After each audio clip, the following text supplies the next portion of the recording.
Hello there. My name is Sreekumar, and I'm a Gallup Certified Strengths Coach with specialization in NLP and Enneagram.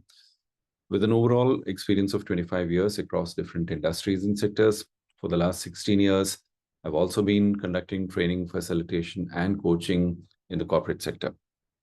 I've also taught in various universities, including the Delhi University, as a guest lecturer. Now, as part of the ICTA-Global Conference to be held in Hyderabad later this year, the theme of which is the future of leadership beyond money and power, my purpose today is to talk about my idea of leadership. Now, the way I see leadership is about taking responsibility to challenge the status quo, to do what is right, to set what is right, and to make something better.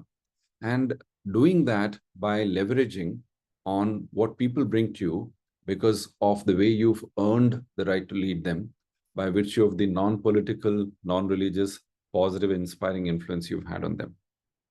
Now, when you talk about leadership, it is usually associated with power and money and control over people, as most religious and political so-called leaders tend to do. But the reality is that such leadership does bring a lot of negative consequences for people across the board for generations to come. The damage perpetuates itself for generations to come. Now, the so-called leaders in my own career, in my own life, I moved away from, whether they were from the academic sector or from the corporate sector or any of the other sectors that I've been through, these were people for whom money and power went to their heads and made them absolutely blind, insensitive, and despot. There was one gentleman, in fact, who used to ironically conduct training programs on leadership, and yet was the exact epitome of whatever leadership was not meant to be with his own staff. While he would wine and dine his clients in expensive hotels, he would hardly pay the money or the salaries that was due to his staff, while he made sure that they worked for more than 80 hours a week. And they did not, in many cases, he did not even revise their salaries for more than a decade, so to speak. Now, at the same time, I would also say that I've been lucky and I have also been blessed to work with great leaders, great heart-centric leaders whom the world may not know, but who earned the right to lead me. These would include the late Sri Radhakant Saxena, the former Inspector General of Prisons in the state of Rajasthan in India, Mrs. Maya Daruwala, the former director of the NGO where I used to work, which was the Commonwealth Human Rights Initiative, the late Mr. K. Vishwanathan, the founder director of the NGO in Trivandrum called Mitra Niketan, or the House of Friends, Miss Agnes, who was a regional vice president at the financial services company in London where I used to work, City Solutions. This was back in 2006. And of course, my meditation teacher, Mr. Dilip Shankar. Now, these are people who are besides a great number of historical figures who I truly consider to be the authentic epitomes of leadership. People such as Kabir, Abraham Lincoln, the scientist George Washington Carver, Mahatma Gandhi, Jonas Salk, the scientist who discovered the polio vaccine and gave it away for free, the late Nobel laureates Nelson Mandela, as well as Archbishop Desmond Tutu, just to name a few. Now, these are people who gave me a higher benchmark of grace, kindness, wisdom, maturity, and generosity to operate from. And how did they do it? Let me illustrate it with a few stories. Let me begin with the story of Mrs. Maya Daruwala. Now, this is just after 1 year of my career in the NGO where I was working, and this was in July 2000. We were organizing a workshop together in Bhopal on the prison visiting system as it existed in the state of Madhya Pradesh. We didn't get off to a great start with the MP Human Rights Commission and the prison staff there. But over a period of time, over the 2 days that we were working together, things began to change and we began to open up and we began to understand each other. And yet for a 24-year-old person like me, I hadn't fully overcome the suspicion that I had about the other people's motives, given how they had treated us.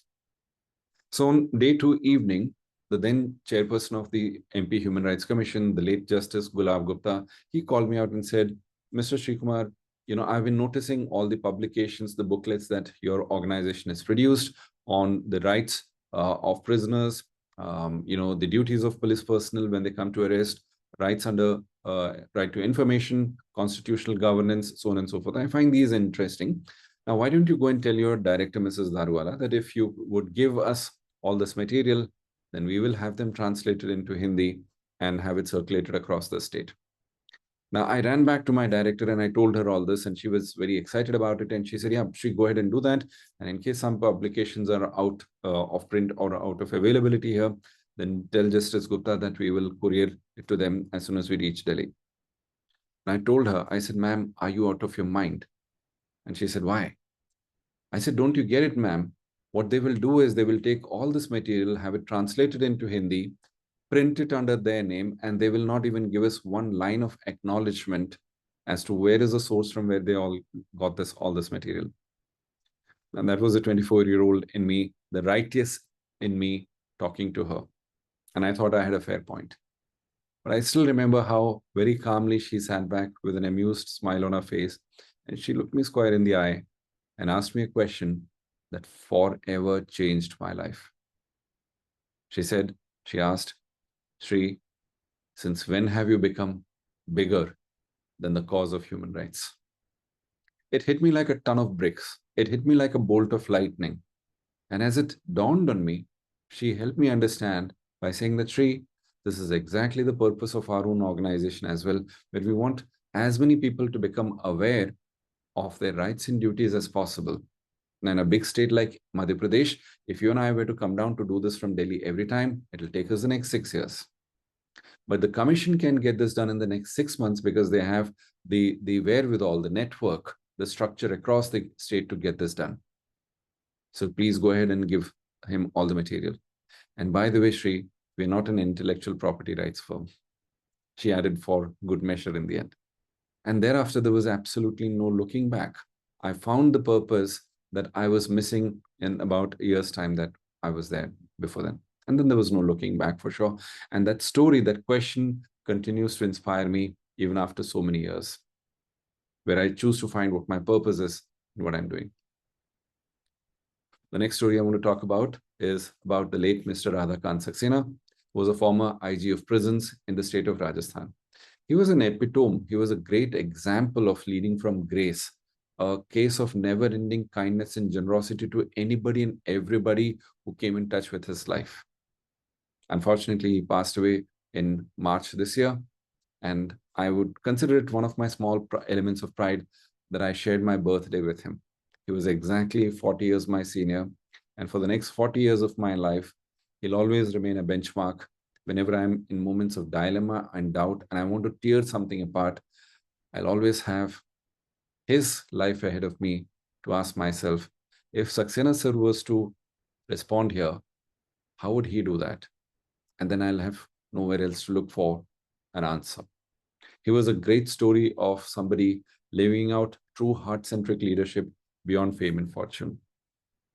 And now to the last story that I want to share here. This is from my meditation teacher, Mr. Dilip Shankar. When I used to go and crib and complain to him about all the things that were going wrong in the world, after a number of sessions when I had finally exhausted myself, and when he realized that I was ready to listen, is when he gave me a talisman that has stood a good test of time for me so far as leadership is concerned. He said, Sri, at all points of time, ask yourself, feel your heart and ask yourself, are you feeling constricted or are you feeling expansive there? And based on which state do you operate from, the consequences of your choice will accordingly be different. The message I got from his point to me was that can I choose to operate more from a space of expansiveness rather than of constriction? And since then, I've been on the lookout of creating inspirational experiences for me so that most of the time I can operate from a space of expansiveness.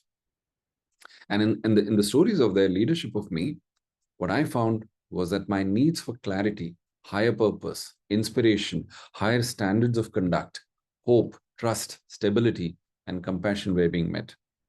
Now, you need inspired people for generations to come to keep doing what is right.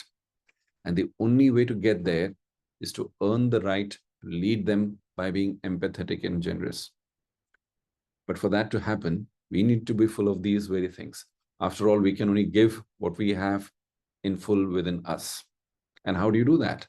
For that to happen, I think we first need to be kind to ourselves. We need to heal ourselves of our hurt. We also need to rekindle a good measure of a good sense of humor in all of us so that we can take life and ourselves a little lightly and not just to get caught up in the God complex that some of us unfortunately or unconsciously get trapped into. And also surround ourselves with the right kind of role models who can offer us a loving embrace and guidance. Just as I was lucky to have found Mrs. Agnes Mana, who was my regional vice president when I was all alone in London. And she would take me to her sales calls as well. And when people would ask her, who am I? She would say the only difference between she and me and my other three children is that I didn't give birth to him. He's my eldest of the unborn children. Years later, when my daughter was to be born, I asked her to give and suggest a name to my daughter. So that's the enduring influence she's had on me.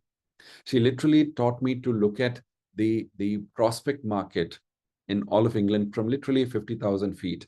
And therefore, as a result, I moved away from a hopeless situation where I thought of that in a country of 67 million people back then, I knew only 5 uninterested clients. From there, I could move to finding a prospect market of 7,000 families in east and south of London to keep myself busy for the rest of my life. You can only lead from the space of what you're full of. So surround yourself with the right kind of people who can fill you with kindness and wisdom and maturity. We are sum total of our experiences and the top 5 people we spend most of the time with. So choose the right kind of people to spend the time with. In conclusion, I would say, earn the right to lead by developing non-political, non-religious influence with people, by setting higher benchmarks for yourself and by asking yourself, how else can I respond to this situation with compassion and grace? Be the role model people are seeking out desperately in the world. We all have a responsibility to be inspirational through our acts and through our conduct. In the end, I would say something. The Buddha said that the Buddha, in fact, spoke about the importance of walking with the people who are enlightened or who are on the path of enlightenment when he said, Sangham Sharanam Gacchami. Come November, this year in Hyderabad, we all will have the opportunity of meeting, seeing, talking to, and hearing, and working with walking with people who are already on that path of leadership beyond money and power. See you there, and thank you very much.